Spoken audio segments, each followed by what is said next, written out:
Bonjour à toutes, bonjour à tous, soyez les bienvenus dans un nouveau numéro de Parents c'est un métier, votre émission sur la parentalité. L'autisme fait partie du groupe des troubles envahissants du développement, appelé également le TED, qui apparaissent dans la jeune enfance, habituellement vers l'âge de 3 ans.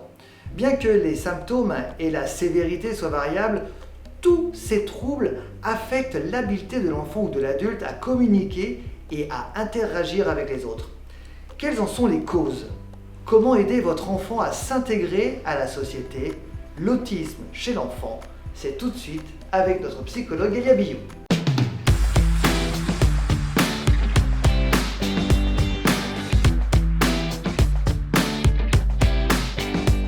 Bonjour Elia. Bonjour Guillaume. Sois le bienvenu dans Parents, c'est un métier. On va parler de l'autisme. Il y a différentes sortes d'autisme.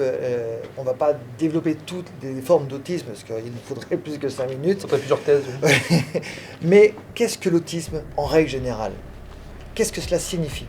Alors, en fait, il y a déjà dans les formes d'autisme qui existent, il y a plusieurs également en fait de gravité d'autisme. Vous avez celui qui est un peu plus, je dirais, malheureusement, qui est le mieux représenté et qui est une forme où les gens sont assez stupéfaits en fait, c'est l'autisme Asperger. D'accord. On entend souvent parler à la télé, ça arrive même dans des émissions de télé. C'est le moins violent, entre guillemets, c'est ça? C'est pas forcément violent, mais c'est en fait dans le sens où la personne, elle a quand même une représentation des normes sociétales présentes, avec en fait une hyper intelligence envers une sphère en fait d'intelligence intellectuelle. Vous en avez un par exemple qui était capable, qui est toujours d'ailleurs, qui a été remercié par la royauté anglaise, je crois, de mémoire, je suis pas sûr, mais il avait en fait au cours de, il était en plein vol en hélicoptère et il regardait tout New York ou tout Londres, je ne sais plus, et il dessine de mémoire en fait chaque bâtiment à chaque fenêtre près de mémoire en regardant en espace de 1 heure, une demi-heure de vol. C'est presque le film Rain Man. Dans les Alors, années 80, Rain Man est un autiste Asperger.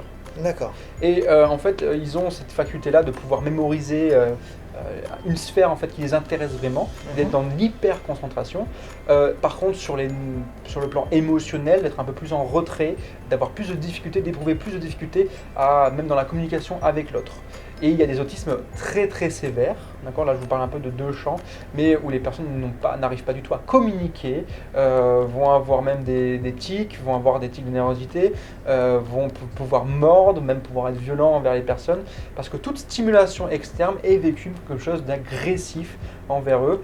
Donc il faut en fait les accompagner. C'est une maladie en fait de l'environnement où il faut aider à ce qu'ils appréhendent mieux leur environnement pour pouvoir adopter d'ailleurs les normes sociétales que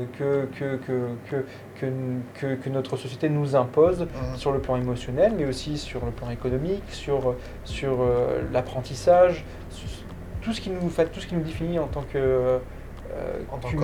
Non, pas homme parce que ce sont des hommes, mais humains dans notre société d'aujourd'hui. C'est cette société-là qui, en fait, pour eux, est quelque chose de compliqué à gérer. Et parce qu'ils ils captent autre chose que nous. Ils ont en fait d'autres interprétations, mais d'autres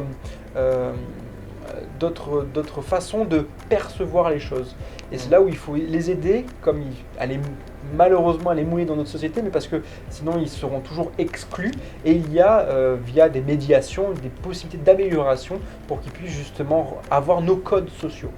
Alors, j'en parlais dans le début de cette émission, en introduction, on dit que cette maladie arrive vers l'âge de 3 ans, est diagnostiquée vers l'âge de 3 ans. Pourquoi on ne peut pas la diagnostiquer avant? Alors, il peut y avoir des doutes avant l'âge de 3 ans, mais c'est plus complexe de diagnostiquer, car tout simplement, l'enfant et son développement n'est pas encore assez présent, n'est pas encore assez développé pour qu'il puisse vraiment, par exemple vers 3, 4 ans, 5 ans, il y a l'ouverture vers le monde extérieur, et c'est là où justement on va voir si l'enfant commence à être beaucoup plus en repli sur soi. Donc il y a des formes d'autisme qui peuvent même être diagnostiquées à 20 ans, 25, 30 ans. Ça peut arriver plus tardivement parce qu'il y a des suspicions. On peut avoir entre l'autisme, on peut avoir aussi un spectre autistique, donc c'est quelque chose de plus léger. Il peut y avoir vraiment différentes formes, on en connaît encore très peu. Il y a par exemple à cette maladie pathologique, il peut y avoir une prévalence au niveau environnemental, donc développement psycho-éducatif et psycho-affectif de l'enfant, mais il peut y avoir aussi une composante génétique. En fait, il y a plusieurs études, il y a plusieurs écoles en fait, qui expliquent l'autisme.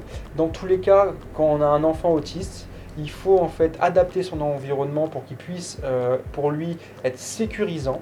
Il y a des magasins, par exemple, dans d'autres pays dans le monde, qui proposent des horaires spécifiques pour que les familles ayant un enfant autiste, ou tout simplement les autistes, puissent leur faire leurs courses sans toutes ces stimulations qui viennent en fait les agresser, car ils ont une acuité qui est plus L'école, ça va pas importante. être facile pour un autiste. Et il y Absolument a très pas. très peu d'écoles spécifiques Ou qui pour, acceptent même qui les ac- enfants autistes. Malheureusement, j'ai eu affaire même à des écoles qui ont dû ne plus accueillir leurs enfants autistes parce que les parents se plaignaient du retard que ça pouvait occasionner pour leur enfant. Et c'est Qu'est-ce qu'on peut dommage. faire aujourd'hui en France pour aider donc un certain nombre de personnes? Je sais pas, je n'ai pas les chiffres des autistes en Déjà, France, mais pour pouvoir les aider, donc la meilleure chose à faire, c'est de se renseigner par rapport à ce que ça implique d'être autiste, de se mettre à la place en fait de l'individu, parce que plus on se mettra à sa place, plus on essaiera de le comprendre, plus on aura nous-mêmes aussi les codes sociaux pour pouvoir s'adresser à eux et les aider eux à acquérir nos codes sociaux. merci beaucoup Elia pour toutes ces informations et on aura le plaisir évidemment de te retrouver très prochainement pour un nouveau Parents c'est un métier.